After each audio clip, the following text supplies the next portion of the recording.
dopo sul nostro canale YouTube, quindi sono tutte registrate e sulla nostra pagina di Alteritas, in cima a destra cercate Sacra col K, vi dà tutto l'elenco delle conferenze.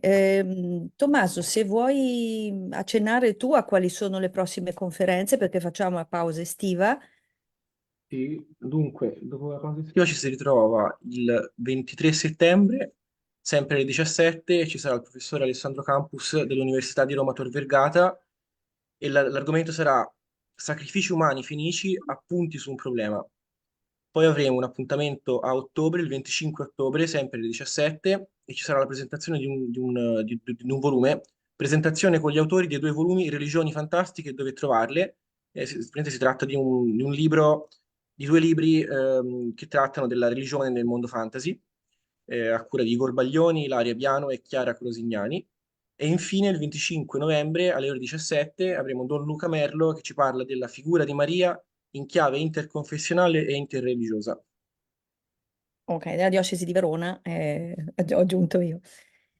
Perfetto, allora grazie mille. Io forse non importa, Cruz González è nota agli studiosi di antichità, due parole per introdurla, soprattutto per dire, a parte che sono felice di averla conosciuta. Lo scorso settembre a Vittoria e si è instaurata subito una bella amicizia. E Cruz González fa parte anche del comitato scientifico di questo seminario Sacra e siamo molto contenti perché ci porta tutta l'esperienza del mondo ispanico ed in particolare professoressa dal 95 all'Università del País Vasco a Vitoria, e dove infatti ci siamo conosciute.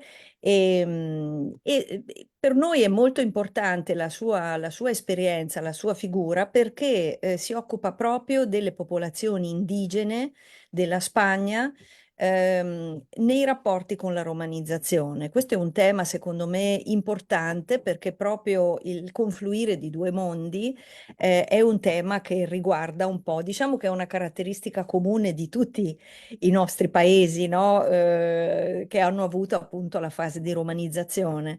Quindi il passaggio dal pre-romano al romano, come vengono continuati i culti, come vengono continuati gli aspetti devozionali. Quindi è importante sentire di questo aspetto della Spagna. Finora abbiamo parlato di Italia, abbiamo parlato del Nord Europa, dell'ambito anglosassone, con l'ultima conferenza. E quindi introduciamo questo. La professoressa Gonzales ha anche partecipato a diversi progetti che avevano proprio questo scopo.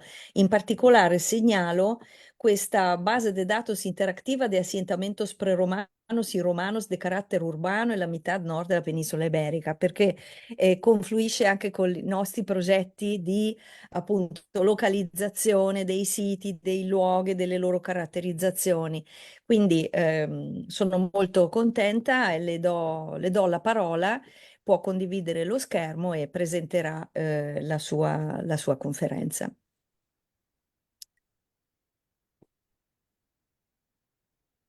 Buonasera a tutti, buenas tardes.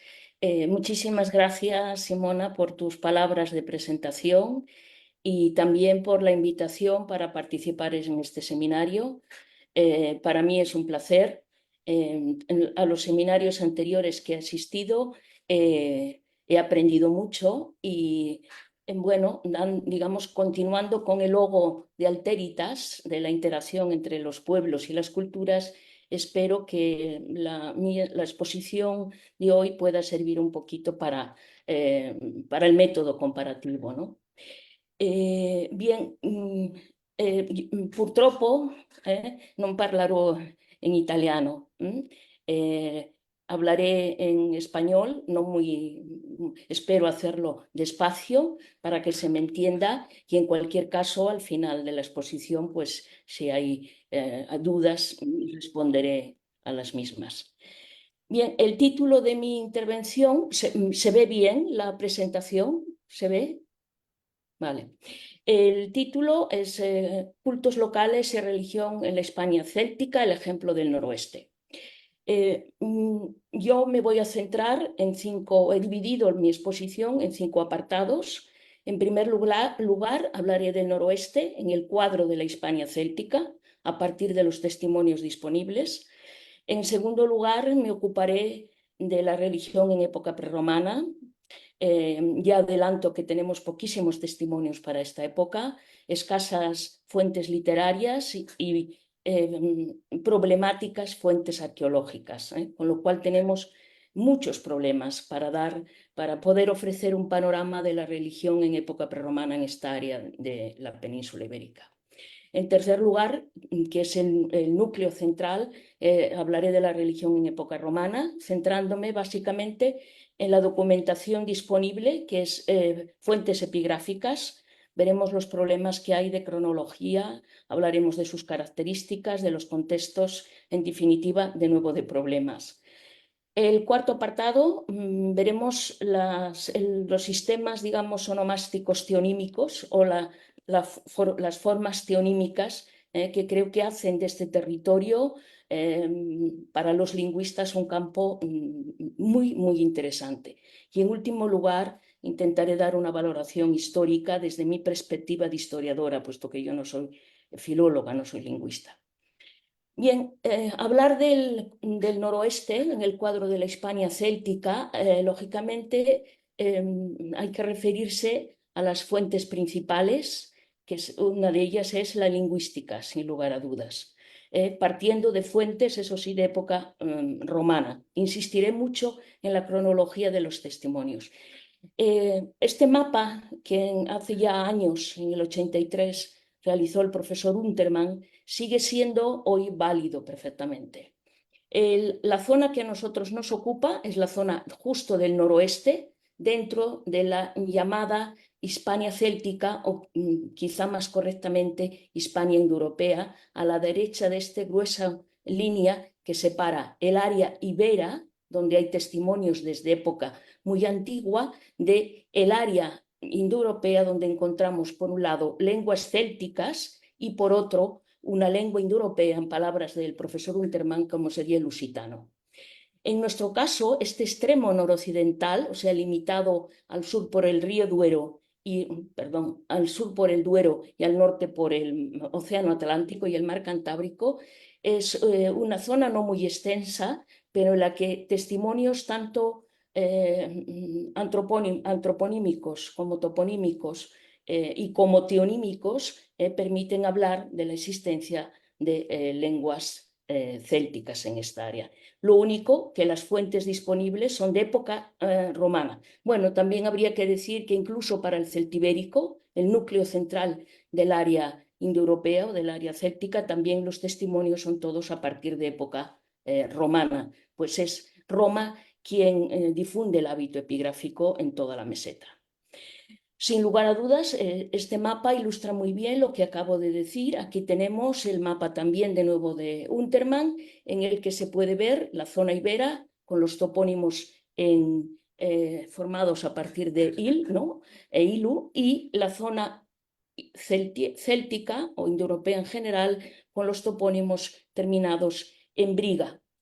Repito de nuevo, la documentación que tenemos es en la fase de la romanización, puesto que esta toponimia aparece sobre todo en las fuentes literarias clásicas y en la numismática y en menor medida en la epigrafía. Por tanto, tenemos por un lado los testimonios lingüísticos y por otro lado tenemos también interesantes testimonios, vamos a decir, de carácter que no dejan de también pertenecer al ámbito de la lingüística, pero tenemos testimonios que nos ofrecen los etnónimos, los nombres de los grupos de población, tanto aquellos amplios, aquellos que aparecen en las fuentes sobre todo bajo el término de etnos o gens, y que también resultan muy interesantes para poder perfilar esa zona del noroeste. El autor básico para conocer la etnonimia de la península ibérica, pero básicamente del norte, es sin lugar a dudas Estrabón. Por lo tanto, nos tenemos que situar en el cambio de era. Estrabón, a partir de las informaciones de autores anteriores como Posidonio y Polibio, menciona un grupo de población que lógicamente nos remite a esas poblaciones celtas de la península ibérica, los Celtici, que según él dice están emparentados con los célticos del suroeste, que a su vez provenían de los celtíberos. Es decir, que en la época que escribe Estrabón, que es el cambio de era, pero quizá recordando lo sucedido en época anterior, nos está hablando de movimientos de pueblos en el área céltica de la península ibérica. Y esto es importante, porque a veces en la historiografía tradicional se tiene la idea de que los pueblos, vamos a decir entre comillas, indígenas o prerromanos, permanecen inalterables desde una temprana cronología, y eso es hoy difícilmente sostenible. Aparte de los célticos, Estrabón también nos menciona otro grupo de población que son los ártabros, en el extremo más occidental de la península, y además estos ártabros son mencionados como gens céltica por Mela en su coreografía, es decir, que para el cambio de era, siglo I antes de Cristo, siglo I después de Cristo, tenemos perfectamente documentados estos etnónimos. Estos etnónimos tenemos que tener en cuenta que aparecen tardíamente en las fuentes clásicas, porque la península ibérica, como todos saben, se va descubriendo a medida que Roma va conquistando esta parte de la península ibérica, ¿no? Y por tanto el norte es el territorio que más tarda en conquistarse en toda su amplitud. De hecho, las guerras de conquista últimas son protagonizadas en la época de Augusto, en el Principado. Son las guerras cántabro-astures, que comienzan el 29 a.C. y terminan en el 19 a.C. Información para esta zona anterior al 1 a.C., como antes he dicho, es muy escasa, pero Estrabón también nos da alguna pincelada en este sentido. Los célticos y los ártabros a los que acabo de referirme quedan englobados dentro de un étnico mucho más amplio, un étnico que los aglutina, que es, como aparece en esta diapositiva, los Calaiki o Calaiki, o Galaiki, depende qué autor, qué de grafía sigamos, de los que habla Estrabón en 332 y en 337. Y es sumamente interesante ver cómo narra Estrabón la configuración de este etnónimo. En el texto que tienen en pantalla se puede ver cómo Roma tiene un papel clave en la creación, vamos a decir, en la reorganización de las etnias hispanas del norte, y también incluso en la denominación de las mismas. Subrayo esto de denominación porque es un problema que luego veremos también con las divinidades. Como dice Estrabón, los que ahora en la época que él escribe se llaman galaicos, su nombre se deriva de un pequeño grupo de población situado aquí, en la desembocadura del Duero, un pueblo belicoso, y que debido a eso y al enfrentamiento que tuvo con el general romano Decimus Junius Brutus, darán a este el sobrenombre, el cognomen de Calaicus, ¿no? O sea que nos sitúa entre el 138 y el 137 a.C. Pero el proceso por el que explica Estrabón es que un pequeño grupo de población, por tanto, un grupo de población, digamos, minoritario, ese nombre, dado que ese pueblo era uno de los más belicosos del noroeste, se extenderá hasta la costa, y los que antes se llamaban lusitanos, con los que luchó también Décimo Junio Bruto, ahora pasarán a llamarse galaicos. Roma crea en este sentido también una regio histórica, que será Calaequia. Y lo mismo, sin entrar en el proceso concreto, sucederá con los astures, es decir, que Roma, en esta parte de Hispania, también en la meseta, una vez finalizadas la conquista, para estructurar el poblamiento y para, digamos, organizar el territorio conquistado, creará grandes grupos, dará nombre y creará grandes etnónimos. Por eso tenemos que tener presente que cumple un papel clave en la denominación de estos grupos étnicos. Por tanto, en el noroeste, como acabo de decir, tenemos a los galaicos, a los astures o astures, y luego los grupos célticos, ártabros, los que quedan englobados dentro de los primeros, de los galaicos. ¿Cómo es el paisaje en el que se asentaban?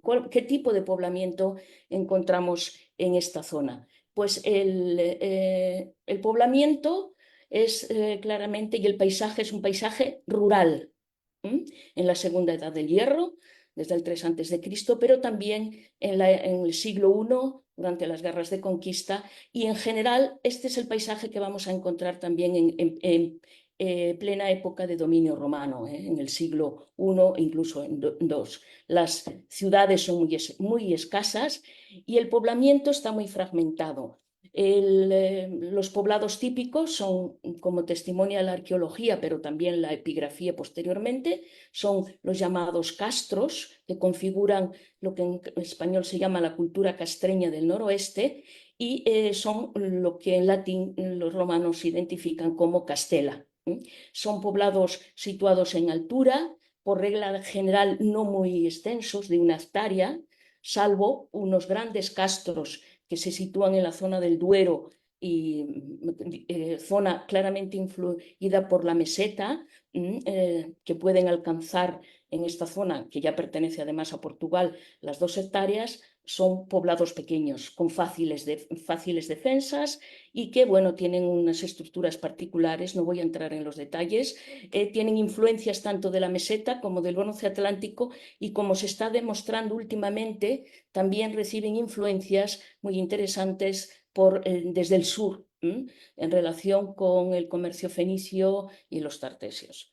Quien tenga interés en conocer un poco más en profundidad estas cuestiones, los problemas que presenta el estudio de esta llamada cultura castreña, que parece homogénea pero no lo es, remito al artículo de Inés Astre publicado en el 2002. Bien, estas son las fuentes disponibles. ¿Qué es lo que sabemos de la religión en época prerromana? Como ya comentaba al inicio, sabemos lamentablemente muy poco. Tenemos solo 2 textos de Estrabón de nuevo, y luego tenemos, como veremos, unas fuentes arqueológicas problemáticas. El texto de Estrabón conocido 3.4.16 es en el que dice que los galaicos no tienen dioses, bueno, eso es una traducción, son ateos, y los celtíberos y sus vecinos del norte, o sea, se sobreentiende también galaicos y astures, hacen sacrificios a un dios sin nombre. Esta es la cuestión clave. Y también en el párrafo 337, refiriéndose en este caso a todos los pueblos del norte, no solo a los del noroeste, señalan que hacen sacrificios a un dios asimilable a Ares, es decir, nos pone ante una divinidad de carácter probablemente guerrero, sacrifican macho cabrío, prisioneros, caballos e incluso hecatombes.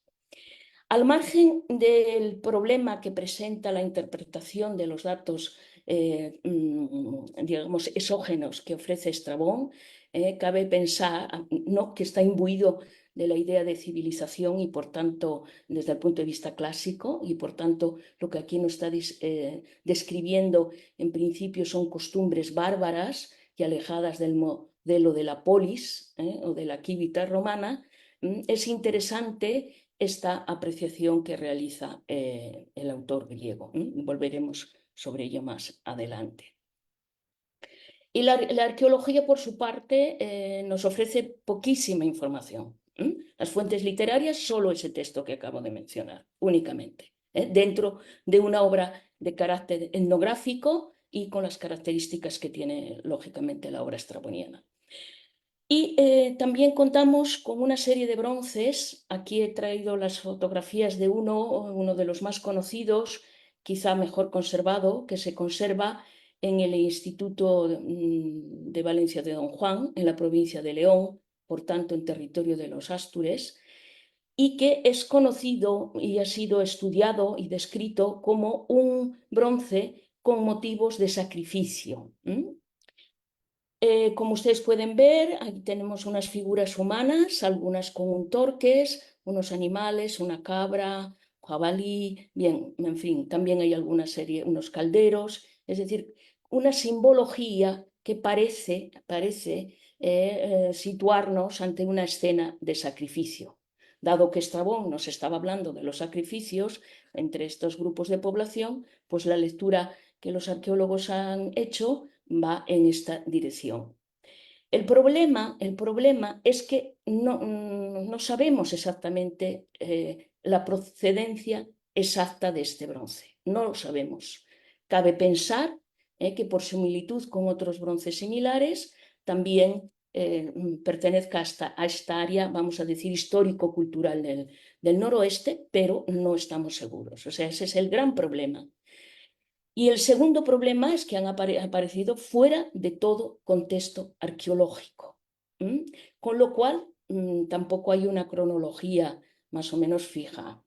Pues se sitúa en la segunda edad del hierro, siglo II antes de Cristo, siglo I, o sea, son como, por desgracia y lamentablemente, tan solo hipótesis, pero no tenemos ninguna seguridad al respecto. Incluso es problemática la interpretación de la simbología de los elementos que aquí aparecen, que pueden estar relacionados con el rito y demás, pero presentan más interrogantes y nos ofrecen más problemas que respuestas. ¿Qué ocurre en la etapa posterior, cuando este territorio es conquistado por Roma? Como antes he dicho, acabo de señalar, las guerras de conquista terminan el 19 a.C., con lo que en la época del Principado, pero sobre todo con Tiberio, los romanos proceden a organizar este territorio, que forma parte, como aquí se observa en el mapa, de la Hispania Quiterior, queda integrada en la Hispania Quiterior, pero esta zona del noroeste no deja de ser, no ha dejado de ser considerada en la historiografía tradicional como una zona marginal, precisamente por lo que antes decía, porque presenta una clara escasez de ciudades, de urbes, el paisaje sobre todo rural, y se diferencia claramente de la zona del nordeste o del este de la misma provincia. Ya no digamos las diferencias que tiene con el sur, con la Bética. Compárese la escasez de ciudades en el noroeste con la gran cantidad y concentración de las mismas en la rica provincia y romanizada de la Bética. Este territorio del noroeste, ahora por Roma, lo estructura en 3 conventus juridici, el Conventus Asturum, con capital en Astúrica Augusta, el Bracaragustano, con capital en Braga, actual Braga, en Bracara Augusta, en Portugal, y el Lucensis, con su capital en Lucus Augusti. Y lo importante es que a partir de este momento, pero bueno, sobre todo para la epigrafía religiosa en el siglo II, pero en cualquier caso a partir del Principado, los romanos dan a conocer, como no, el hábito epigráfico, y se extiende aquí también, como en otras partes del imperio, la costumbre de dejar escrito en material imperecedero los más diversos aspectos de la vida en común y, como no, por tanto, la epigrafía religiosa, que va a ser, como veremos, rica y abundante.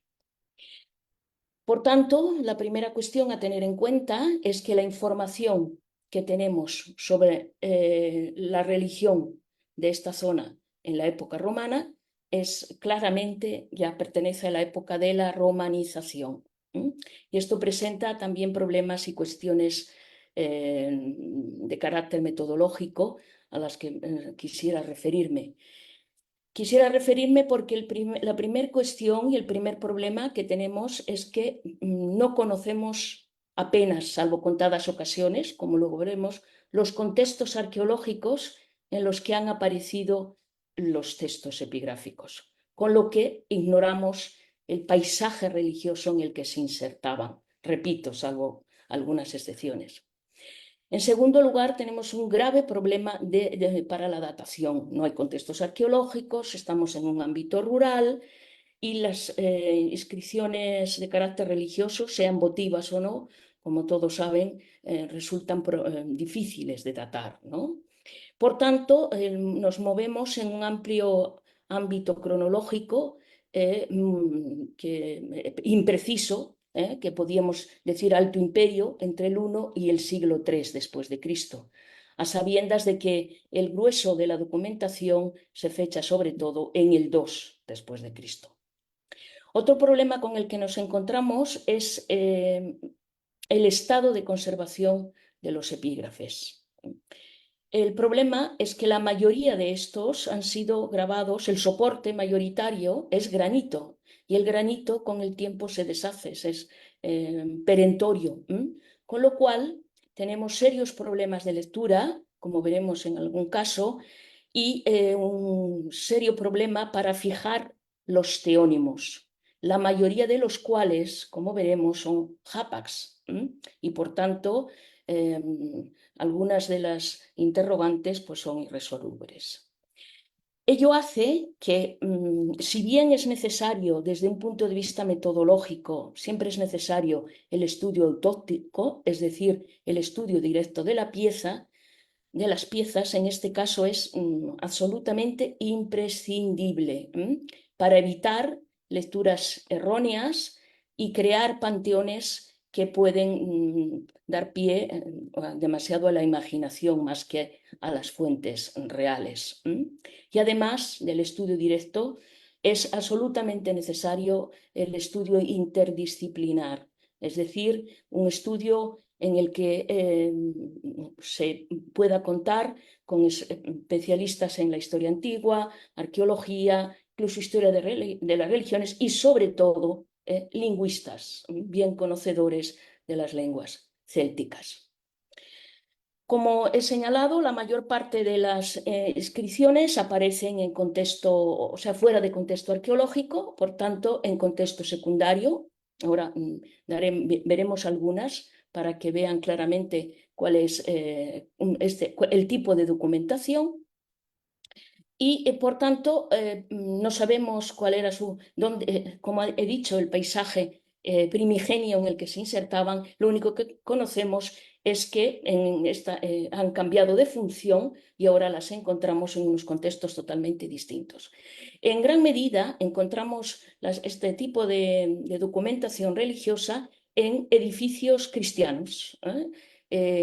Abundan en el noroeste las ermitas, las pequeñas capillas diseminadas por los pequeños pueblos, porque actualmente el paisaje de esta zona del noroeste sigue siendo también un paisaje de poblamiento diseminado y predominio del ámbito rural. Y aquí tienen uno de los epígrafes, el primero, dedicado a una divinidad de nombre interesante. Veremos luego algunos otros ejemplos. Rebe Reumiriago, y el nombre del dedicante y las fórmulas finales típicas de la epigrafía votiva.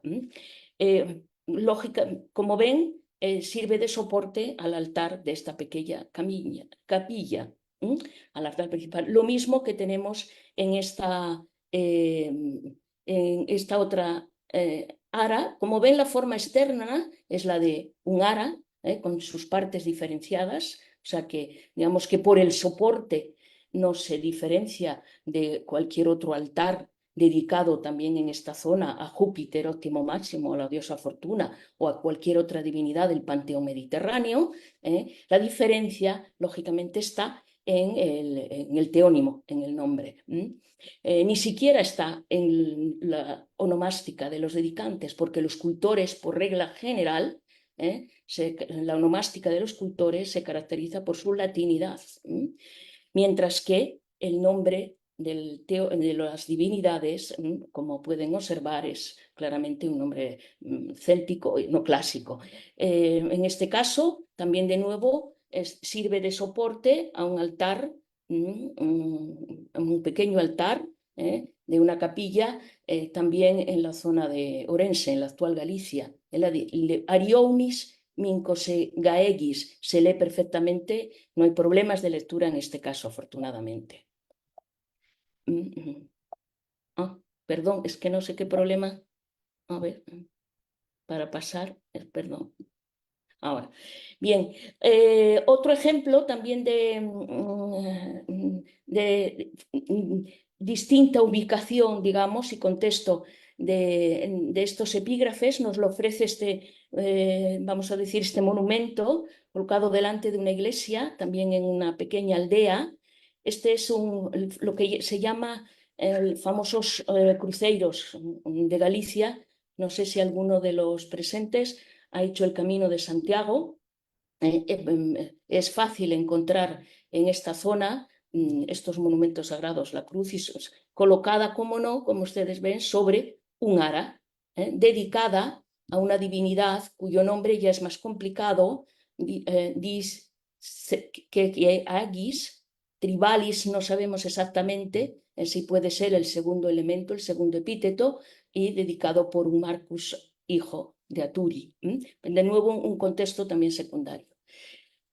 Un testimonio muy interesante es esta inscripción que ven aquí, colocada al lado de un cenotafio en una ermita en la provincia de León, en este caso del territorio de los Astures, que sirvió para las limosnas sirve para las limosnas de los peregrinos. El focus fue lógicamente readaptado para esta nueva finalidad. Según pueden observar en la foto, parece que esta inscripción el teónimo que aparece en esta inscripción se lee perfectamente. Sin embargo, desde el año 1984 y hasta el 2012 había un error de lectura. Se leyó de estas formas que ustedes ven, Deis Keunur, bueno, con las distintas variantes. Y en el año 2012, en un estudio realizado conjuntamente con Joaquín Gorrochategui, lingüista, con Silvia Alfayé, de Historia Antigua, pero especialista en religiones, y yo misma, fuimos a hacer, lógicamente, la autopsia de la pieza y con una buena iluminación descubrimos, como se puede observar, que lo que siempre se había considerado una E no es tal. Como ven, el término deis está claramente centrado, y tanto a la derecha como a la izquierda, sendas rosetas, y el nombre de la divinidad es Keunuris, y el dedicante, no había problema de lectura, Iulus Reburrus, lógicamente una inscripción votiva.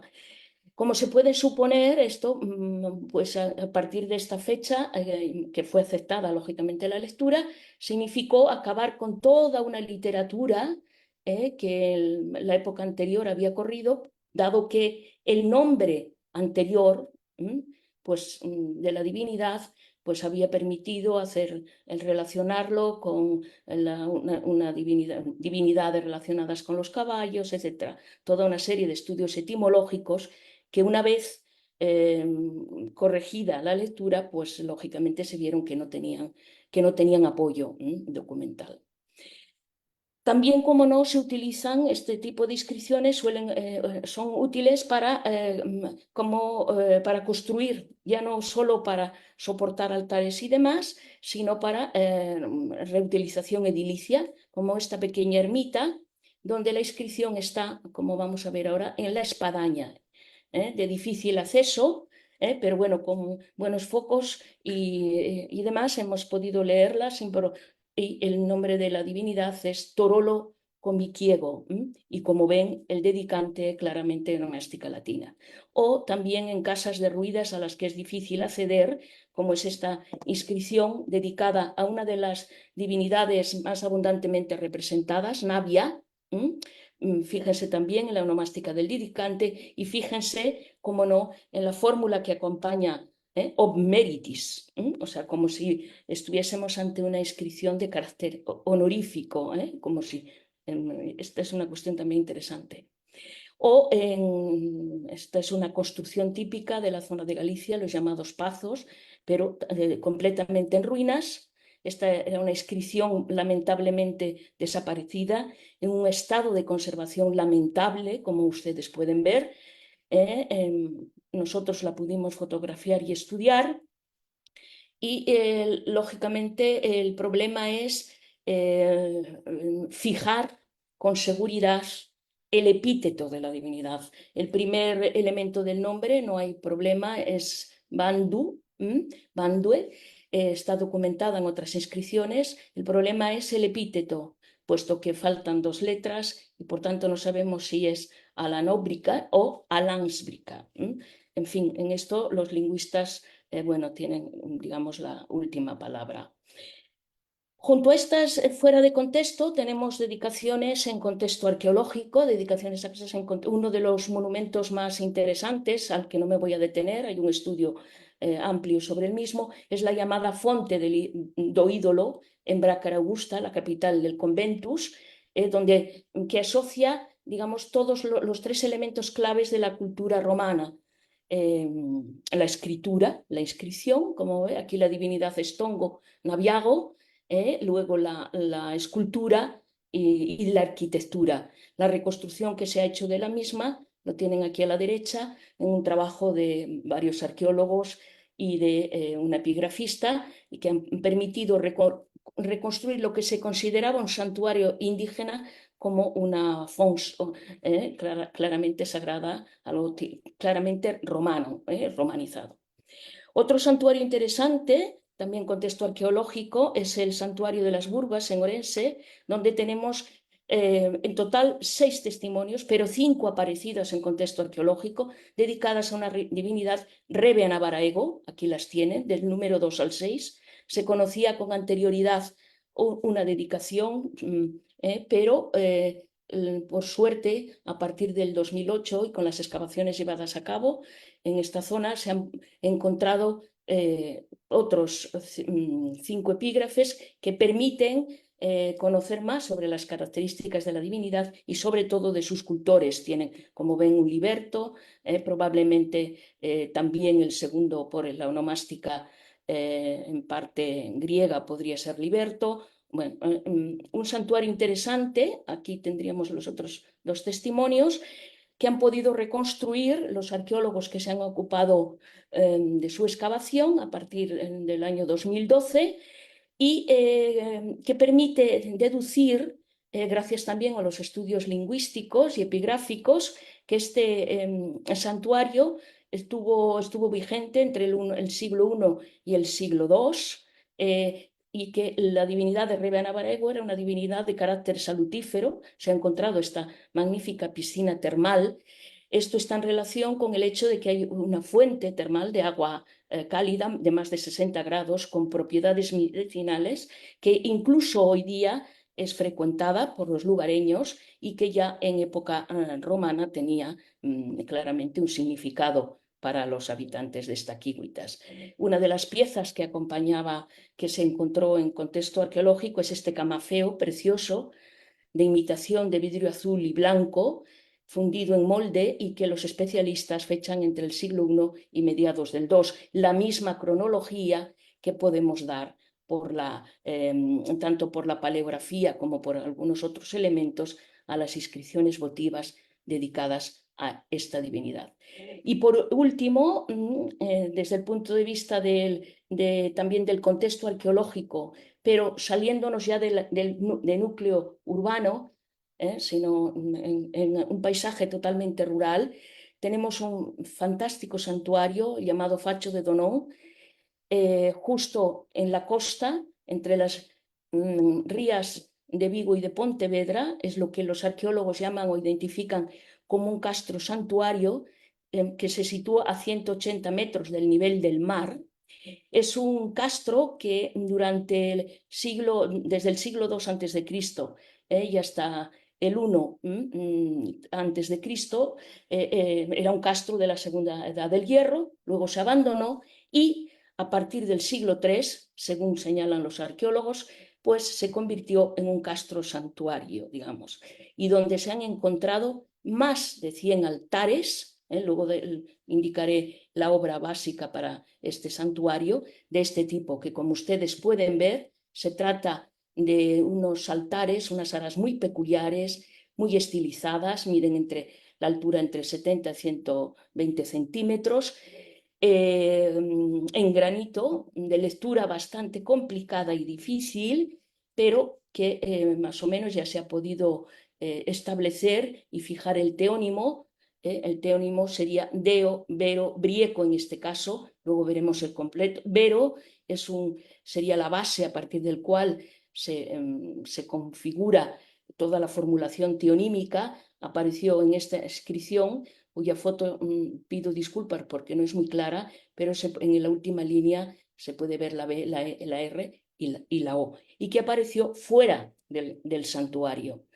Las inscripciones más abundantes son como las que aquí tienen ustedes, en las que se lee el teónimo completo, la fórmula completa, Deo, Lari, Vero, Breo, y la fórmula final, Aran, Posuit. Este es un santuario interesantísimo, pero también enigmático. Ha sido excavado por arqueólogos alemanes del Instituto Arqueológico Alemán de Madrid, Schachner, Koch, y también ha participado arqueólogos locales. Y la última monografía con todo el corpus epigráfico y con magníficas fotos es la publicada en el año 2019 por el profesor Koch, y que se puede consultar sin problema. Se ha fijado la lectura del teónimo como Deo, Lari, Vero, Breo, pero tiene bastantes variantes, luego veremos alguna. Los lingüistas discuten si ha de separarse los dos elementos últimos, Vero y Breo, o si formarían una única palabra. Yo en este caso sigo las consideraciones, coincido con Koch, que es esta la lectura que propone, basándome sobre todo, como antes he dicho, en la inscripción en la que apareció solo el teónimo Vero, o, por ejemplo, en esta en la que se lee Vero Brieco, porque cambia en algunos casos el segundo elemento. Bien, no sé si hay alguna pregunta después de este paseo por la zona del noroeste, o continuamos con la parte menos visual, digamos, y más casi de lingüística, diría. Pero Come credi, Cruz? Puoi andare avanti e poi vale, facciamo domande tutte in fondo. Mi me- sembra che sí, sia tutto mejor. molto conseguente, quindi Sí, vale, ok, perfecto. perfetto. Continuamos. Ok. Bien, estos ejemplos que hemos visto son numerosos, luego veremos el número total.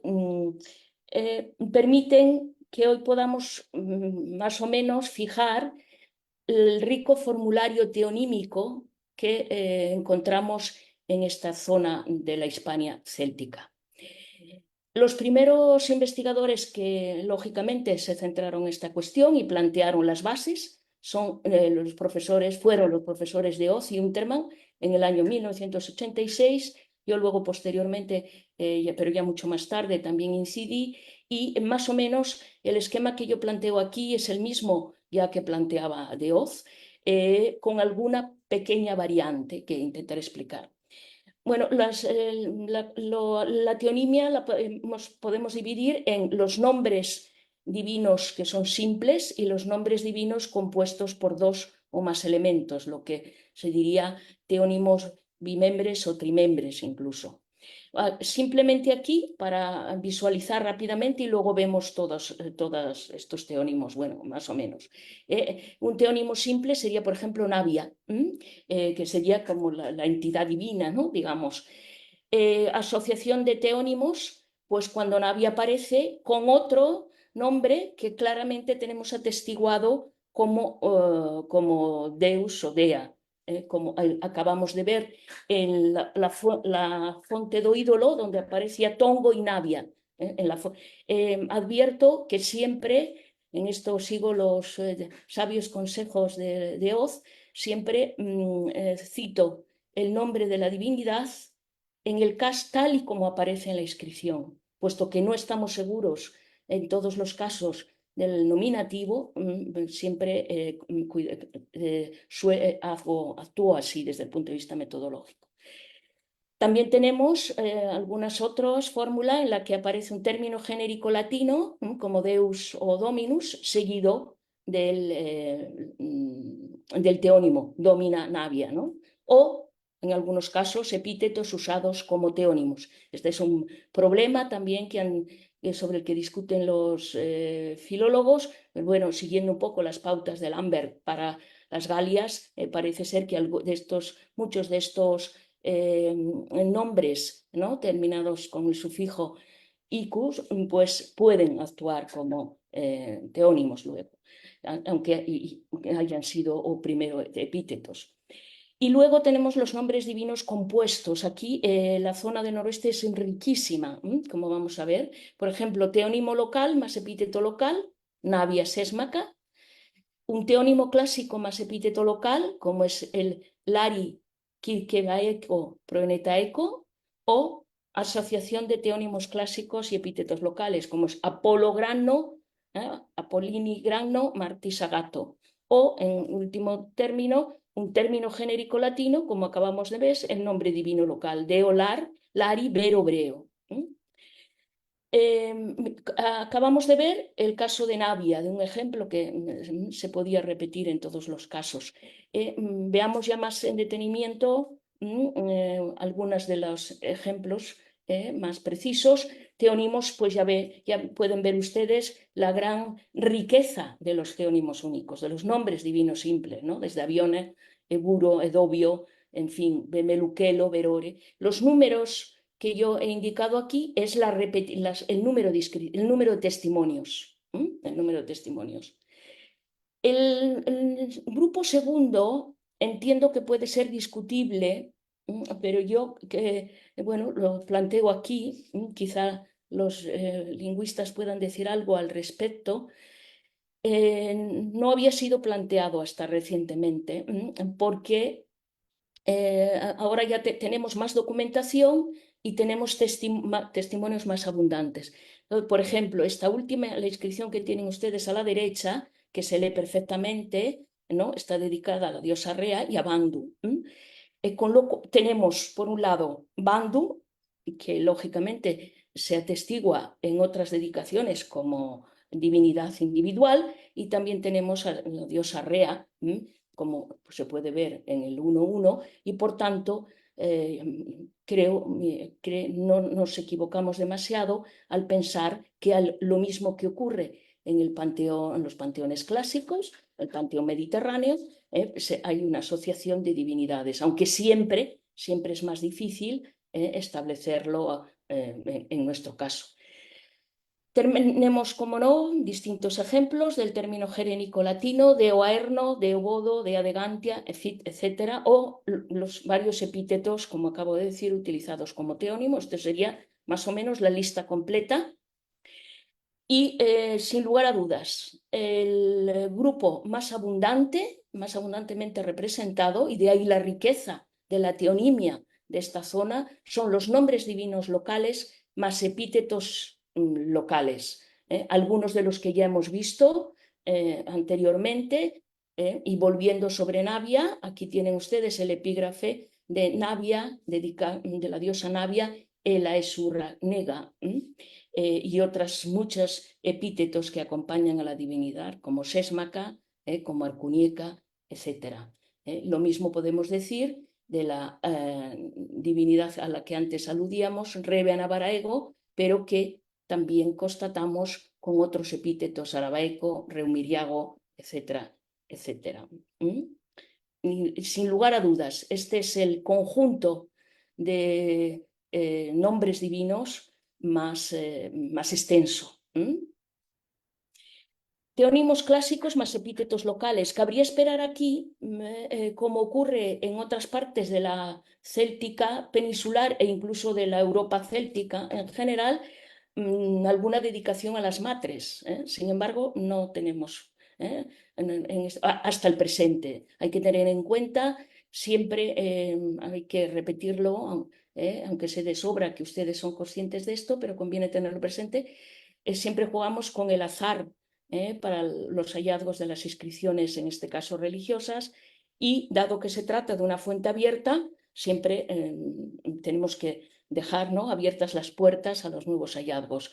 Bueno, uno de los más interesantes, me imagino, para los lingüistas, es la dedicación a este Lar Cirseibaeco Proenetaeco, que es la inscripción que tienen a la derecha y que afortunadamente no ofrece ningún problema de lectura. Ciertamente hay varios, los dioses lares son los más representados en este grupo.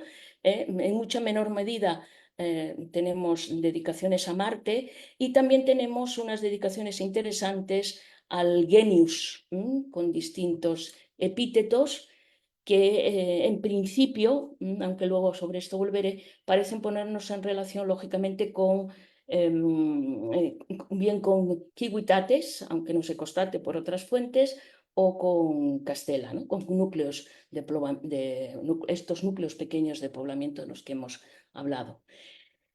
Los menos numerosos en este caso son aquellas asociaciones de divinidades clásicas y epítetos locales, uno ya lo habíamos comentado antes y otro recientemente ha aparecido en la provincia de León, Fontibus, Atiniensibus y Apollini, etcétera, etcétera, ¿no? Y por último, los términos genéricos latinos con los nombres divinos bimembres, de los que ya hemos hablado al referirnos al santuario del Facho de Donón, ¿no? Ese Deo, Lari, Vero, Breo, que constatamos seguras más de 25 epígrafes con esta fórmula onomástica. También tenemos con Deo, Vero, Breo o Deo, Vero, Brieco, pero eso en menor medida. Antes no lo he dicho, pero quiero hacer hincapié en el hecho de que las dedicaciones a este Deus, Lar, Verus, Breus no presentan nunca el nombre del dedicante. O sea, simplemente son inscripciones que, aunque en la historiografía al uso se habla de inscripciones votivas, yo considero que no se pueden, digamos, calificar como tal, puesto que no aparece la fórmula es voto ni votum solve limes me. Aparece solo aran posuit. Sobre eso se podría hablar mucho, lógicamente. Bien, con el panorama que acabamos de ver, creo que podemos decir que estamos o hemos pasado en época romana de las divinidades innominadas, según decía Estrabón, en época prerromana, a un rico y formulario panteón, desde luego en época romana, en los siglos I y III. Aquí tienen otros dos ejemplos.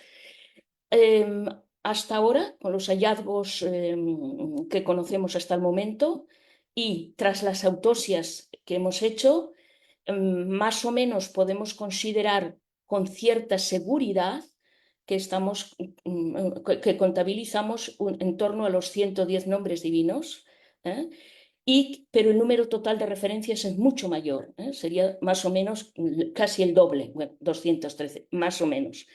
Con lo cual, creo que queda puesto de manifiesto la riqueza del panteón de esta zona de la Céltica, también la complejidad que es indisociable de un contexto histórico y cultural concreto, que es el de la época romana. Aquí quiero que vean, aunque sea someramente, porque ya sé que es letra muy pequeña, pero si este mapa recoge los testimonios de cultos locales durante el Alto Imperio Romano en el norte de la península ibérica, que en definitiva también pertenece al área céltica hispana. Como ustedes ven, es en el noroeste donde tenemos bueno, la mayor concentración de testimonios. Y a medida que avanzamos hacia el este, territorio de los cántabros, territorio de los autrigonos, de otros grupos de población del norte, estos van disminuyendo. Posiblemente, y esto nos lleva a otra consideración, esta concentración haya que ponerla en relación con el tipo de poblamiento, como decíamos al inicio.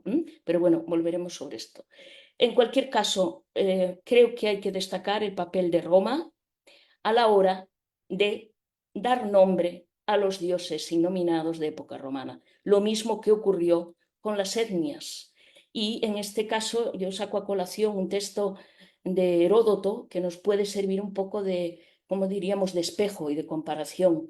Refiriéndose a los pelasgos, ¿no? Decía que no tenían nombre. Dice, atribuir a ninguno de ellos epíteto o nombre alguno, pues todavía no los habían oído, no existían. Pero posteriormente aprendieron los nombres de todos los dioses que habían llegado procedentes de Egipto, aparte, lógicamente, de la literatura y de la visión de Heródoto sobre esta cuestión, como de Estrabón, creo que esto nos puede servir para reflexionar sobre el papel de Roma. Dice, y de ahí que desde ese momento en sus sacrificios emplearan los nombres y posteriormente los griegos, a pesar, ¿no?, de lo mítico que puede resultar. Es decir, que los dioses de los bárbaros, de los bárbari del noroeste, comenzaron a tener nombre y a existir en época romana, lógicamente.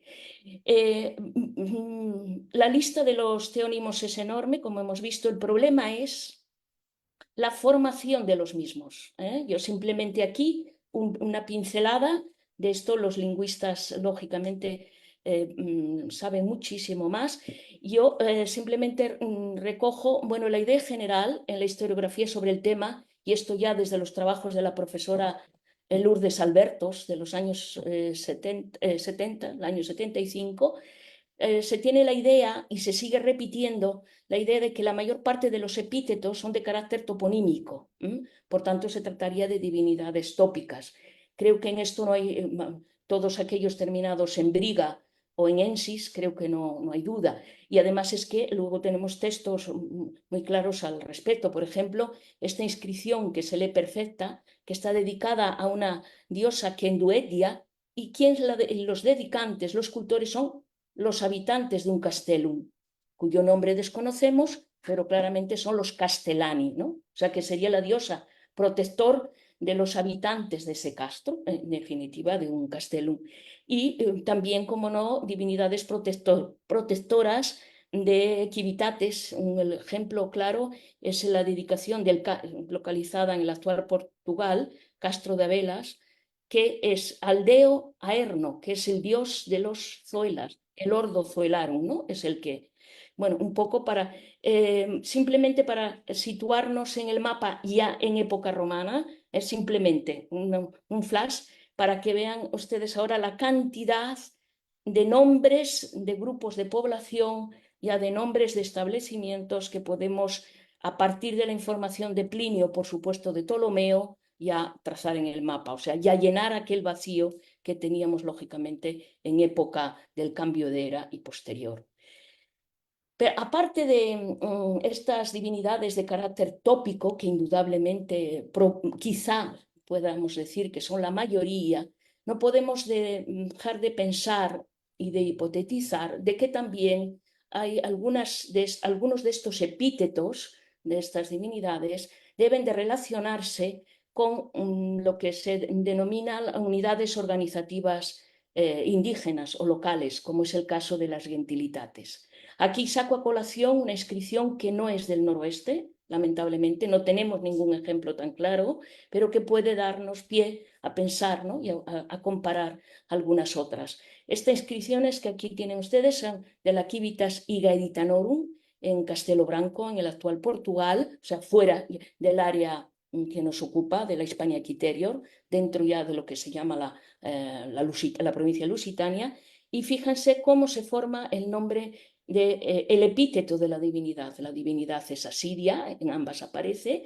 La Gentilitas se encarga de hacer el voto, es la Gentilitas Polturiciorum, con un nombre derivado de Polturi, del Polturus que aquí aparece, del dedicante.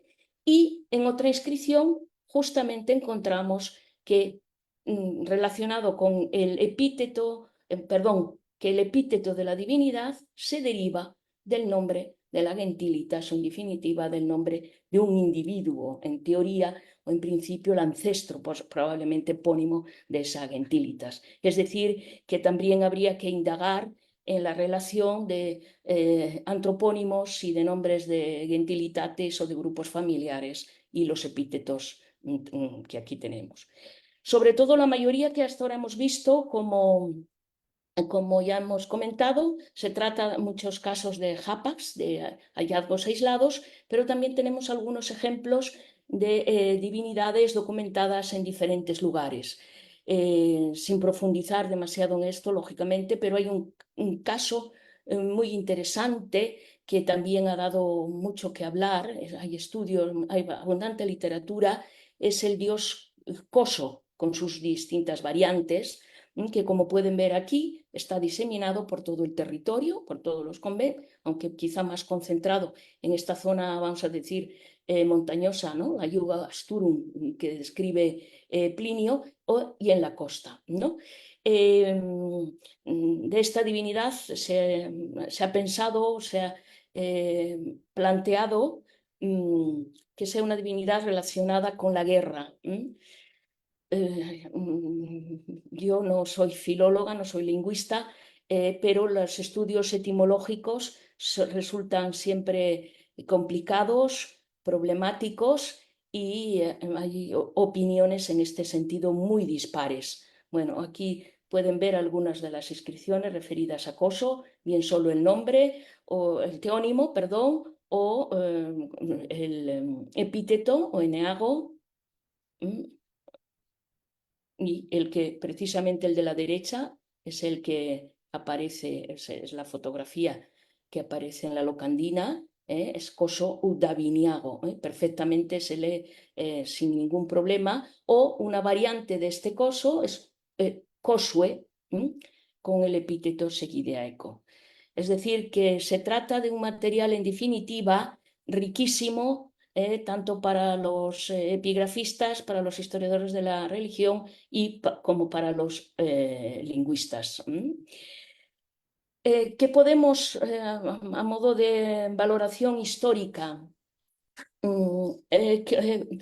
por lo que hemos visto, en la mayoría de los casos, además, aparecía claramente el formulario típico de la epigrafía religiosa romana.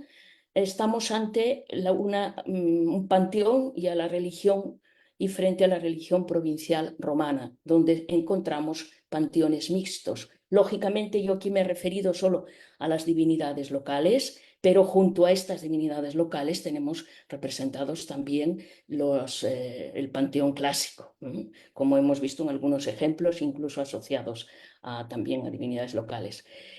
En segundo lugar, otra de las cuestiones que creo que debemos de destacar es que los panteones del norte hispano corresponden o pueden encuadrarse en lo que se denomina un fenómeno postcolonial, es decir, tras la documentación es toda de época romana, los nombres, lógicamente, son clásicos, los teónimos, pero el fenómeno se configura y toma, digamos, se materializa tras la llegada de Roma.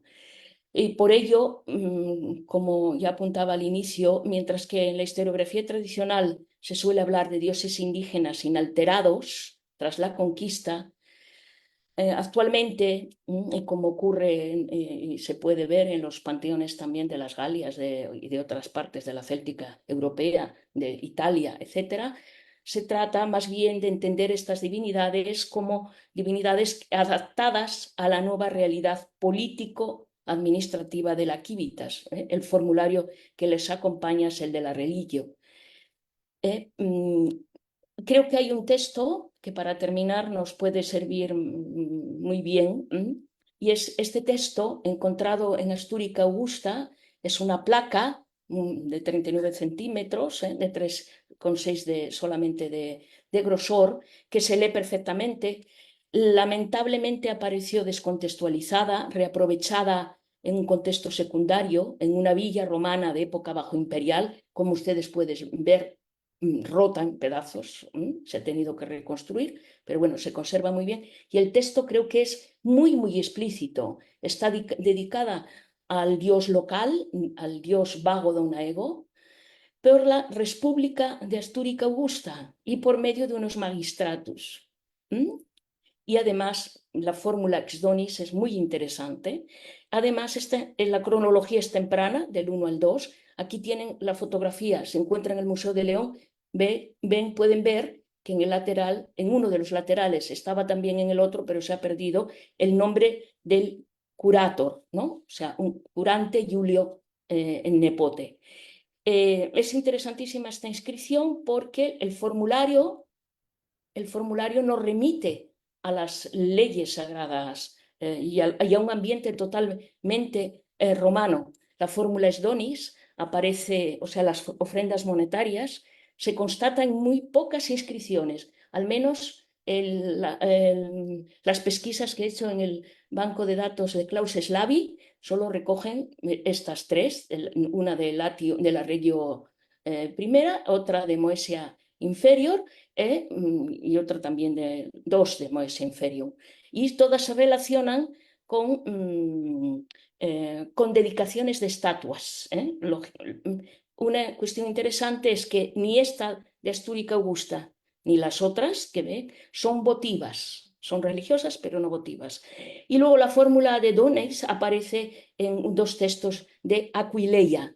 En definitiva, se trata de una terminología que nos lleva a la utilización de las ofrendas monetarias a las divinidades en textos del siglo I a.C., tanto en la Lex Aedis Furfensis como en la Lex Colonial, en la Lex Colonia Genitiva Julia, hablan de esta pecunia stipis, que tiene una finalidad. Por tanto, la pregunta que nos podemos hacer es, ¿estamos en una ciudad, Astúrica Augusta, en una civitas que no es, a pesar de que es la ciudad más importante del Conventus Asturum, no es ni municipio ni colonia, es simplemente una civitas latina, pero en la que encontramos funcionando perfectamente las leyes, digamos, sagradas, ¿no? ¿Cuál sería la finalidad de los donativos? Según Tranois, podrían ser para adquirir los animales para el sacrificio, pero sin embargo, por comparación con el resto de otras inscripciones que llevan esta fórmula, yo me permito proponer otra hipótesis, y es que por el soporte de la tipología del soporte y por el texto en el lateral derecho, cabe pensar que esta era una placa pensada para pegar, no para encastrar, en la cara frontal del pedestal. Y por tanto, podía estar relacionada con la donación de una estatua al dios vago Domnaego. Se trata probablemente, estaríamos, si esto es presumiblemente factible, estaríamos ante una pequeña edícula que, si esto es así, aunaría arquitectura, aedes o edícula, escultura, probablemente la representación del dios vago Domnaego, y la escritura, lógicamente la inscripción. Lo mismo que hemos visto en la fonte do ídolo de Braga. Con lo cual, en definitiva, repito, tenemos en Astúrica Augusta, y a pesar de que la divinidad lleva un nombre no clásico, las disposiciones legales en materia de religio, es una divinidad tutelar de carácter local, con lo que nos pone en la órbita de la creación de los panteones cívicos por parte de los magistrados locales, que lógicamente establecerían una nueva jerarquía divina, y las divinidades locales adquirirían una nueva función. Es decir, serían, como planteó ya para las Galias Van Andringa, redefinidas estas divinidades, ¿no? Y demuestran el carácter dinámico y complejo del politeísmo antiguo. En definitiva, ya para ir terminando, este panteón que hemos visto demuestra la cohabitación de dioses romanos y dioses, o clásicos, mejor dicho, y locales, la asociación de diferentes divinidades, procesos de sincretismo interpretatio entre los cultos de los pueblos conquistados, nuevas combinaciones religiosas, panteones híbridos y, en definitiva, combinaciones divinas de carácter mixto y jerarquizado. Creo que para, como diría, sintetizar esta idea, la inscripción encontrada en la provincia de Lugo, en Lucus Augusti, en la otra ciudad principal del Conventus Lucensis, creo que ejemplifica muy bien sobre esta idea, ¿no?, de cohabitación, asociación y de interacción entre las distintas esferas cultuales, ¿no? Es una inscripción dedicada por el cultor es un liberto imperial, que hace la dedicación a Júpiter, a los Númina, a Juno, a Venus, a África Caelestis, a Emérita, que es una diosa, es como la encarnación, digamos, divina, ¿no?, de la ciudad de Emérita Augusta, y a los lares Calaequiarum, es decir, de los Calaequi, de los que hablábamos al inicio, que también tienen sus divinidades protectoras, ¿no? Que sería una especie, digamos, de muñecas rusas en una jerarquización. Los lares que protegen a toda la etnia, los lares que protegen ya luego a los grupos más pequeños, a las civitates, a los castela, etc. Y ya para terminar, simplemente unas indicaciones bibliográficas que, bueno, como esto va a quedar además en la red, pueden, eh, quien le interese puede cogerlas ya con más detenimiento. Bueno, varios estudios, como no, indispensables de los lingüistas. Yo no podía dejar de citar a los trabajos pioneros de María Lourdes Albertos, el libro de Alfayet sobre imagen y ritual en la Céltica peninsular, muy conocedora de la religión céltica.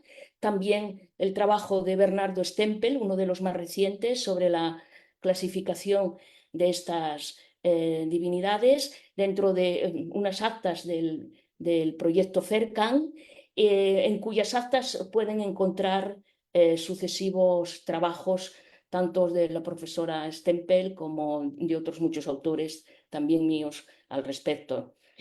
Como no, el trabajo de Oz, que ha citado dos artículos míos, uno de hace ya tiempo en alemán, pero que puede servir, recoge un poco, o es la, como diríamos, el origen de todo lo que hemos visto aquí. Un trabajo de Leroux, los trabajos también de Olivares Pedreño Claves, yo creo, el de 2002 es también una obra de referencia para toda con la lista de divinidades de la Hispania céltica. El trabajo de Tranois, que a pesar de ser ya, bueno, es un clásico, pero con una cartografía magnífica para todo el noroeste y con un listado y análisis exhaustivo de todas las divinidades.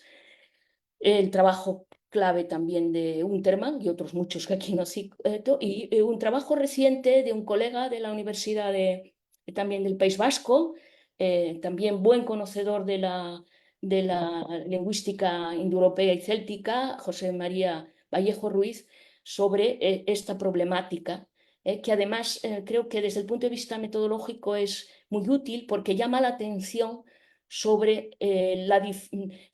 los problemas que plantean los estudios etimológicos, ¿no? Que a veces, en lugar de resolver cuestiones e interrogantes, pues todavía complican más las cosas. Él es lingüista y, por tanto, puede hablar con conocimiento de causa al respecto. En fin, muchas gracias por su atención y espero no haberles aburrido demasiado. Quedo a su disposición para cualquier pregunta, que me imagino serán muchas. Cara Cruz, molte grazie. Sì, ci sono forse centinaia di domande da fare su questo ricchissimo materiale che hai presentato. Io mi sono subito tuffata su tutti gli elenchi delle denominazioni, comprese quelle plurali che Sí. ho studiato e sto studiando per l'Italia preromana, ma Ujú. Paolo Pocetti è un massimo specialista anche lui cioè, prima di me di denominazioni divine. Intanto chiedo a qualcuno se ci sono delle domande. Prego, cominciamo pure la sessione di domande. ¿Dejo de compartir mejor o queréis ver Sì, alguna?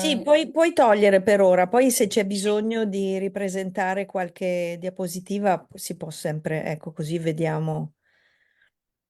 Sì, qualcuno purtroppo doveva andare perché dopo un'ora le persone avevano altri impegni. Se non ci sono per il momento altre domande, io avevo alcune domande, alcuni chiarimenti. Allora, intanto mi chiedevo se i casi di Deo Bero Breo, Mm. molto interessante perché br e ber sembra quasi la stessa radice coniugata, diciamo, con diversi temi. Quindi mi chiedo che significato può avere questa specie di ripetizione. Quelli senza dedicante, in cui non è espresso il nome del dedicante, si può pensare che fosse un dedicante multiplo, cioè più persone, la comunità, e che quindi non c'era bisogno di spiegare chi fosse il nome? Sí, esa es una hipótesis. De hecho, es lo que plantean, eh, han planteado tanto Koch como Schaffner y Suárez Otero, porque además estas inscripciones que son tan, digamos, tan esbeltas, o sea, tan altas y están pensadas para hincar en el suelo. ¿m? Y están hincadas y rodeadas de algunas piedras pequeñas o cerámica o monedas en unos recintos o bien cuadrados, redondos o angulares, ¿no? Entonces la sospecha es que pueden ser, al no aparecer el dedicante y simplemente la fórmula Aram Posuit, pueden ser de familias, o sea, de grupos familiares, o incluso de grupos más amplios. Es una suposición. Hay un problema con estas inscripciones y es que la cronología que dan los arqueólogos por las monedas, la cerámica, el vidrio y los objetos que han aparecido nos lleva al siglo III avanzado, incluso al cuarto. Con lo cual son textos de lo más tardío, de lo más tardío para este territorio. Y, o sea, todo es muy peculiar, todo es muy peculiar por la propia ubicación del santuario, el que se haya reaprovechado un castro antiguo, el que tenga una visibilidad magnífica, se ve el océano, digamos la navegación por la zona. Es muy complicado. Yo sinceramente no tengo una respuesta. mm, no tengo una respuesta. Recientemente, Suárez Otero, uno de los arqueólogos que ha trabajado, llevan desde el 2006 o no, incluso antes, desde el 2003, excavando este sector del Castro, plantea que una de las estructuras pueda ser, que se conserva en la zona, pueda ser un altar para cuestiones de rituales, y lo compara con otros altares del área céltica, sobre todo del sudeste, de aquellos célticos del sudeste que veíamos en el mapa. Sinceramente, yo no tengo una respuesta, no sé muy bien, pero cabe pensar que una hipótesis razonable y factible es lo que tú propones. Perché Y lo sono que tanti i nomi, cioè, has- sono claro, attestati in molti casi, no? claro, son Quindi... más de 100, son más de Ah, 100 inscripciones. mm. Può Entonces, intervenire? sí, Prego, sí, prego, e saluto l'occasione, saluto il professor puede ser, Marco. disculpa, Buonasera, Grazie per buonasera Simona, esserti buonasera a tutto il aggiunto mondo. al seminario. Complimenti a Cruz perché il tema è veramente straordinario. Questa concentrazione di teonimi nelle conventus nord-occidentale della Spagna è unica in Europa. Il tema del santuario ispano-celtico del Pacio de Onon, io sono occupato recentemente su questo tema e penso che è un caso veramente straordinario, come dice Cruz, perché ci sono più di 100-125 monumenti e soltanto 2 hanno dedicanti con la formula Posui. Forse è una formula in prima persona e non nella terza persona. Potrebbe essere io, ego, Posui. Ma il resto delle monumenti sono assolutamente anonimi e questo è veramente straordinario in questa scala nel sistema religioso delle province occidentali dell'impero romano. Io ho trovato solamente un parallelo di una dedicazione a Yowie Ottimo Massimo, nella Dacia, seguita di un Posui. È l'unico parallelo che io ho trovato. Io penso come Cruz che si tratta di una mostra di una religione gruppale, una religione di carattere gruppale di di ritorno al passato dopo un secolo e mezzo o 2 secoli dopo l'abbandono dell'Oppidum, si ritorna a questo luogo del ricordo, convertito in un santuario del gruppo. Il problema è, per esempio, da dove procedono queste dedicanti. In questo lavoro io ho relazionato le dedicazioni del santuario di Faccio d'Onon con il taller epigrafico de Vigo, Sì. le stelle funerarie di Vigo, dove c'è un'espressione veramente straordinaria di informazione dei dedicanti particolari.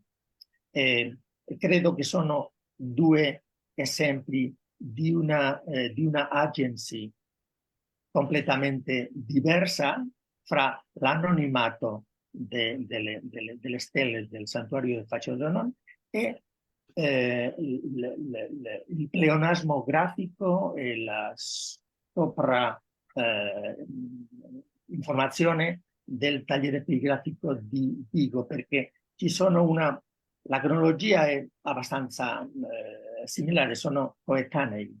E questo è molto, molto sorprendente. E Cruz, Sì, che pensi?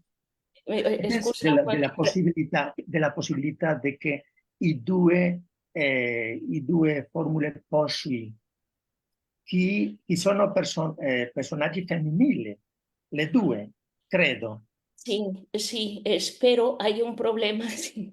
Estas 2 inscripciones que tú mencionas, con Sí, nombre de dedicante, que exactamente, la segunda no recuerdo, pero una es fijo femenina, que sí, se conservan en el Museo de Pontevedra. El problema es que están rotas y justo no tienen el teónimo.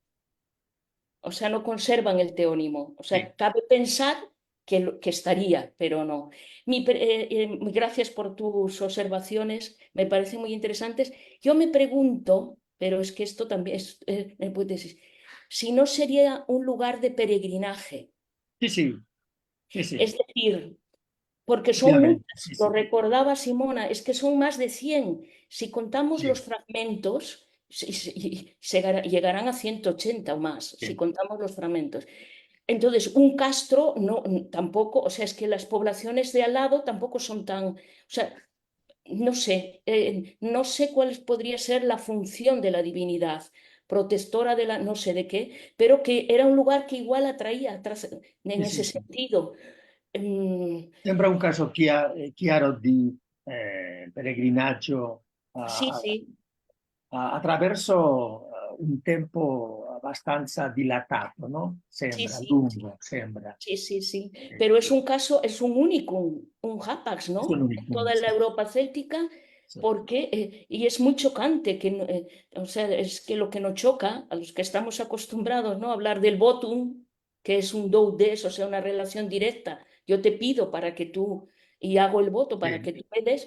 Aquí no hay nada de eso, o sea, es como dejar Manca, testimonio y punto. manca Entonces, l'espressione della pietà che è così exactamente. importante La nell'epigrafia. religione, sì, sì, C'è esatto. sembra una comunicazione soprattutto verticale con la divinità Sì. e Yo no sé, manca e Pues manca il livello della comunicazione orizzontale che è così importante nella epigrafia. exacto, en la exactamente. Yo no sé si en Italia habrá algún ejemplo, yo no he encontrado nada similar vamos, en la Europa más o menos conocida como la Europa céltica. Y es un caso interesantísimo. Importantissimo. Beh, comunque nelle culture che conosco io sono molti meno i nomi di divinità, cioè questo è un problema. Però è interessante questa attivazione Sì, sì, con l'incontro della scrittura romana, no? sì, ¿No? sì. Mi ricorda un po' l'attivazione dell'antropomorfizzazione delle divinità etrusche al confronto, all'incontro con il mondo greco, no? Divinità di cui non si sapeva nemmeno se erano maschili o femminili, all'incontro col mondo greco si attivano e quindi si vedono anche le rappresentazioni. E- Molto, veramente e molto un- ricco, cioè un numero di teonimi incredibili. Mi Sí, chiedo se, allora tu hai detto che alcuni di questi teonimi, soprattutto diciamo l'epiteto, sí. potrebbero essere toponimi. De- Però anche lì mi chiedo se ci siano dei casi, ma è forse difficile da dimostrare perché sono appunto apax, toponimi derivati da teonimi, tipo Eraclea, Apollonia, no? Per claro, cui claro, è anche possibile che una delle claro. divinità locali avesse dato il nome Exactamente, diciamo, alla comunità, al toponimo, che exactamente. forse non lo sapremo mai. Exactamente, es lo mismo que sucede con aquellos epítetos que se consideran derivados de antropónimos, pero yo me pregunto si no mm. serán nombres teofóricos. O Sì.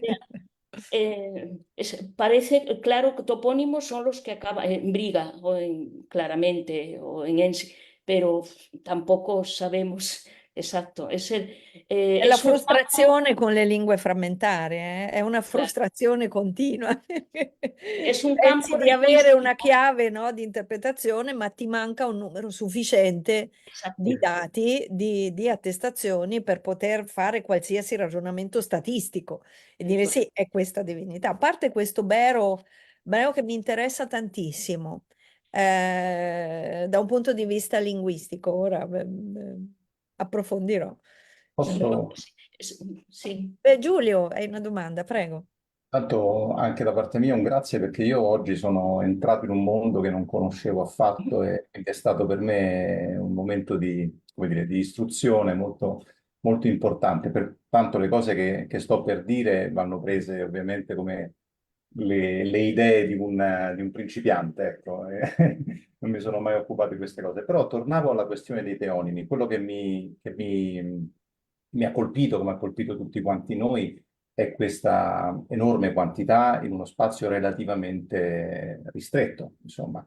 Allora mi domandavo se non è mai stato messo in relazione questo dato con la questione invece sollevata da Strabone di questa divinità anonima, no? Come anche Cruz ha detto nella sua relazione. Dunque, non è possibile, appunto, tornando a quello che si diceva, che queste effettivamente non siano i teonimi, ma siano tutti quanti delle epiclesi, degli epiteti, magari geografici, magari gentilizi, Ya, di quella divinità anonima, no, che in qualche modo non poteva essere nominata. E allora gli si mette vicino l'epiteto, ecco, che darebbe come dire, un'idea, un senso per questa proliferazione, perché un Pantheon così ricco è veramente, mi sembra quasi un unicum, non so Simona, ma che ne pensi? Ma insomma, mi sembra una Basta cosa... pensare a tutti i nomi di Jovis, no? Di Esatto, Jupiter, esatto, di sì. Zis, o Zeus, Artemisa, che è o venerato con... Artemisa, o Quello che Artemisa, succede in certo, Anatolia, per esempio, no? sì, Dove sì. c'è, quando c'è l'incontro tra il mondo greco e le realtà exacto. carie oppure Lidie, insomma.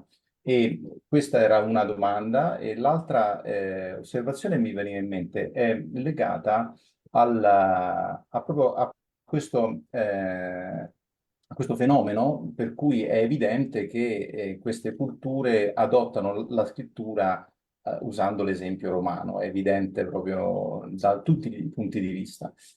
Mi sembra però anche da considerare il fatto che forse adottano anche alcuni aspetti delle pratiche religiose romane, perché anche i monumenti che vengono utilizzati sono delle aree, sono dei monumenti tipicamente romani e fanno eccezione solamente, mi sembra di poter dire, solamente queste iscrizioni, queste molto lunghe, no, che abbiamo visto e che sono problematiche anche per altri motivi e come diceva prima chi è intervenuto prima, diceva appunto che potrebbe essere un recupero di una pratica effettivamente Sí, originaria. Ecco, quindi mi sembra che dai romani non adottino soltanto appunto la scrittura, ma anche forse dei riti, dei rituali, delle pratiche e che diventano poi quindi l'asse dell'ibridazione mi sembra che si sposti, che sia molto più spostato verso l'aspetto romano, no? Cioè, sí.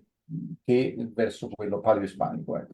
Sí, sí, sí, gracias, muchas gracias por su intervención. Ciertamente, empezando por el final, eh, todo el soporte es romano, son aras típicas, con su focus, en fin, son como aquellas otras en las, vamos, que encontramos en Emérita Augusta en Roma. O sea, el modelo es el romano, clarísimamente. El votum sigue las reglas romanas, votum solving dives meritum. Incluso yo no he hecho hincapié, pero a mí siempre me ha llamado la atención esa inscripción a la diosa Navia o Meritis, o sea que es también como una transposición, ¿no?, de la divinidad que tenía los méritas suficientes como para hacerle, o sea, era merecedora, ¿no? Como tenemos una inscripción en León, no de una divinidad local, sino a Marte, pero que es propitio, ¿m? O sea, claramente una divinidad clásica con un epíteto que está en relación directa con los méritas. A me Eso faceva es. pensare l'espressione votum solvit Sí, libens merito, per esempio, no? sí, Che sí, è es continua, o sea, quella che si avvicina di più, forse.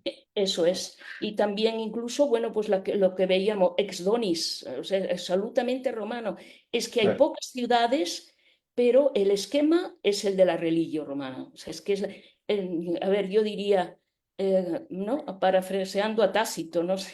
Lo mismo que los cultores, ¿no?, se acostumbraron a los vicios de los romanos, digamos, también los dioses indígenas o locales entendían perfectamente el rito romano y el formulario romano, porque no es distinto al que encontramos en la Bética y, por supuesto, en Italia. O sea, el esquema es totalmente romano. Lo único que pervive y que nos retrotrae a la etapa anterior, bueno, es los nombres, esta riqueza teonímica, si es que se puede llamar así.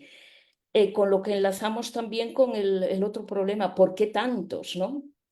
Pues si a esto sumamos los que hay en Lusitania, creo que tendríamos otros centenares más, porque yo solamente he abordado esa estrecha cuerno del noroeste que coge un poquito del actual Portugal hasta el Duero, pero si bajásemos hacia abajo, la Lusitania es riquísima, también con muchos apas y también con nombres similares a estos.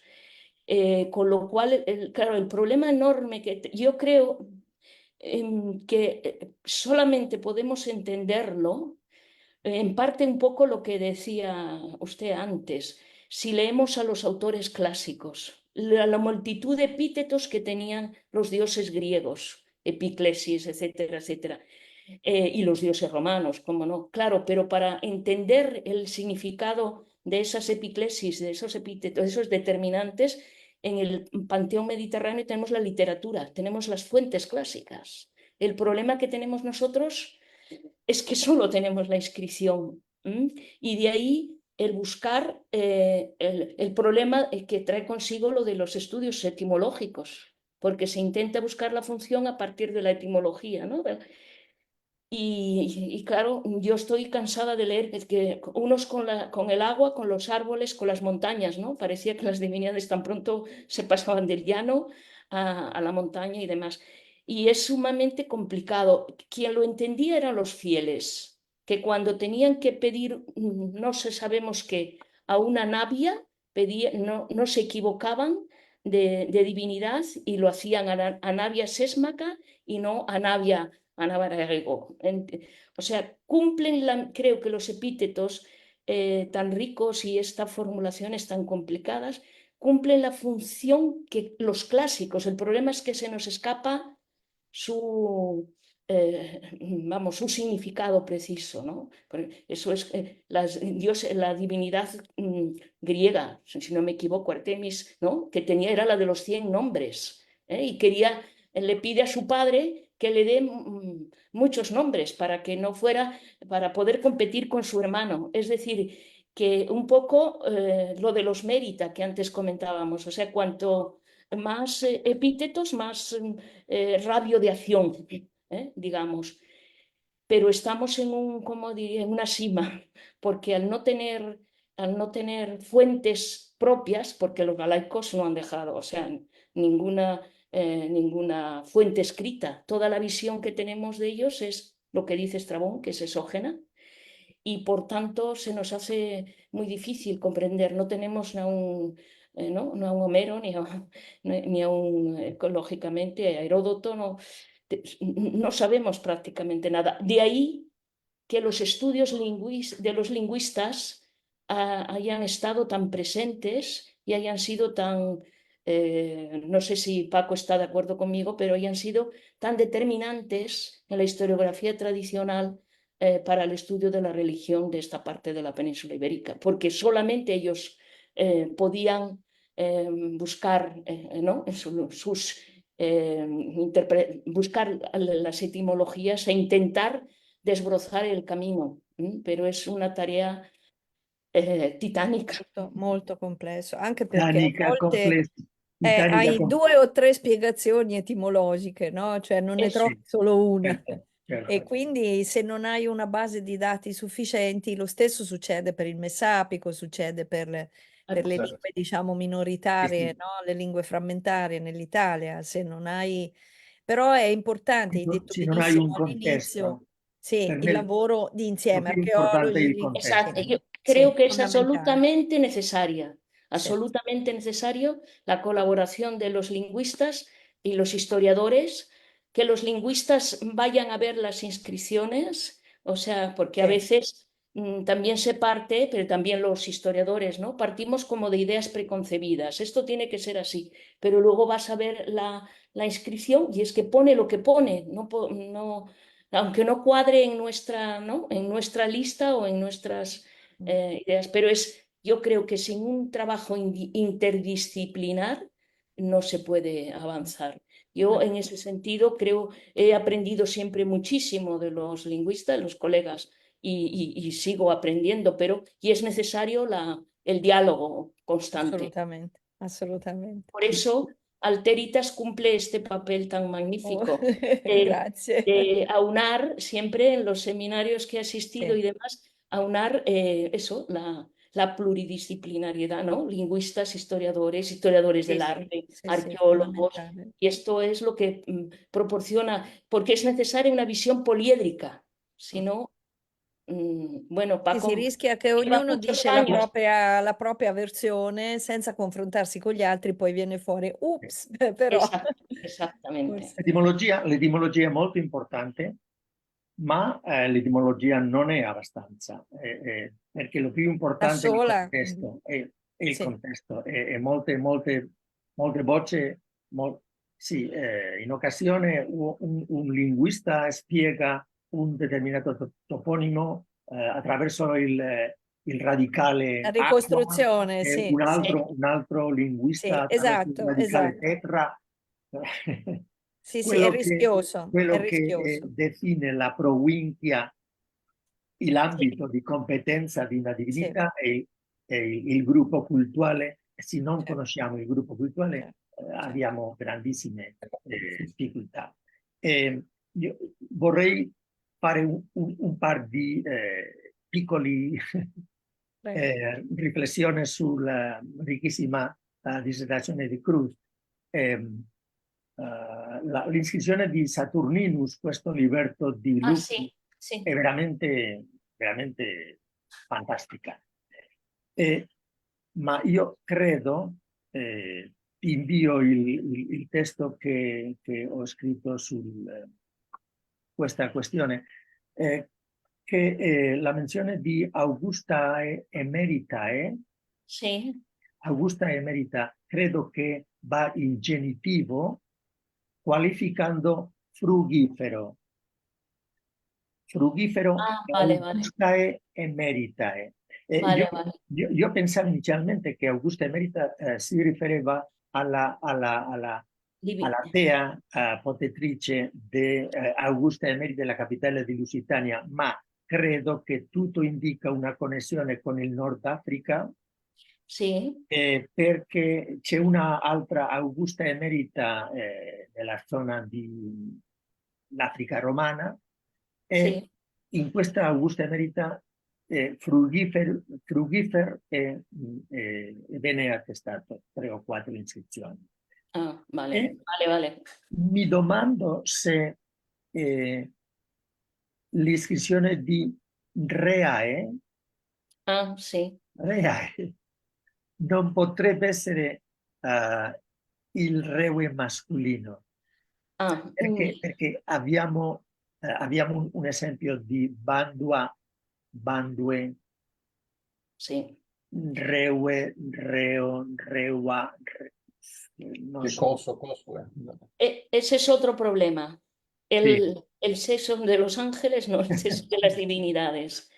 Rebe, yo en esto también siempre, salvo, por ejemplo, Bandue, hay una inscripción que pone Deo, escrito entero, con lo cual yo pienso que es masculino, pero igual mañana no. Porque el problema, esto ya lo señaló hace muchos años Javier de Oz, que no hay concordancia entre el primer elemento del nombre, si consideramos que es el teónimo, y el epíteto. Porque de hecho, si Bandu es masculino, luego tiene epítetos que son femeninos. O sea, ese también es otro problema añadido. Otro problema añadido. El texto que mencionas, Paco, y a mí yo he dudado. He dudado si era un nexo VE, un nexo al revés, pero al final me he decidido por leer, no VE, sino AE, porque como tenemos una re atestiguada, pero bueno, puedo reflexionar sobre ello, porque, pero la cuestión de si se trata, yo siempre digo, me curo en salud diciendo divinidades, porque nunca me atrevo a decir la diosa con el dios Sibedeus, Sibedea, ¿no? Tendría que decir como la vocatio de los romanos, porque para no equivocarme, porque es complicado. Este tema es también complicadísimo. Yo esto lo discuto a veces con Joaquín Gorrochategui, con José María Vallejo, y miramos y damos vueltas y demás, porque es complejo. Pero lo tengo en cuenta. Nel mondo greco ci sono alcune dedicazioni o alcune referenze a bene conosciute dei del Panteone con un genero femminile. Ci sono, non sono molti, ma ci sono. E per questo Henk Versnell ha scritto un Ah, sí. libro che si titola Coping with the Gods. Se abbiamo una divinità con differenti epiclesi, sono differenti divinità o una sola divinità, Exactamente, eso es. differenti manifestazioni, c'è un problema. Ese es un La, problema. La indefinición de lo l'indefinizione divino. dello divino, sì, certo. Eso es un problema. Sobre esta cuestión, también José de Encarnassau escribió hace tiempo sobre, creo que era sobre Bando, ¿verdad? Sí, y el género y demás. Es complicado, ¿eh? Es una cuestión interesantísima, pero la desazón es siempre la misma, que no tenemos apoyo literario, como ocurre en el panteón clásico. Esa es la... Io vorrei sottolineare qui, enfatizzare qui, il grandissimo merito di Cruz e il suo equipo, perché la lettura dell'iscrizione sul sopporto granitico della parte occidentale della Spagna è terribilmente difficile. È il sopporto più complicato che Sí. c'è nell'impero romano. E per questo è un lavoro enormemente importante che si deve cucinare lentamente. È Sí. Poco lento. impossibile fare Muchas gracias. Ciertamente un es una ritmo. labor, sí, fueron varios años de desplazamiento en las fechas de vacaciones a la bellísima tierra del noroeste de Galicia y en unas condiciones, pues bueno, sí, tenemos, por lo menos nos ha servido para patear el terreno, conocerlo y tenemos muchas anécdotas, o sea, y curiosamente con quien más problemas a veces hemos tenido es con las instituciones y no tanto con con las piezas que están en propiedades particulares, ¿no? Pero bueno, era una labor que creo que había que hacer y hay que seguir haciendo, ¿eh? O sea que Molte el grazie granito, da parte di moltissimi studiosi. exactamente, es un campo abierto para muchas generaciones y Grazie. Molte gracias. grazie, sì, veramente. Grazie per la conferenza. E non so se ci sono altre domande. Sì, vedo che molti si complimentano nel Ah, messaggio, sí. nei messaggi e la conferenza sarà poi visibile con tutta la nostra conversazione anche dopo sul canale YouTube Alteritas Interazione. Ora interrompo, se siete d'accordo, Facebook. Allora.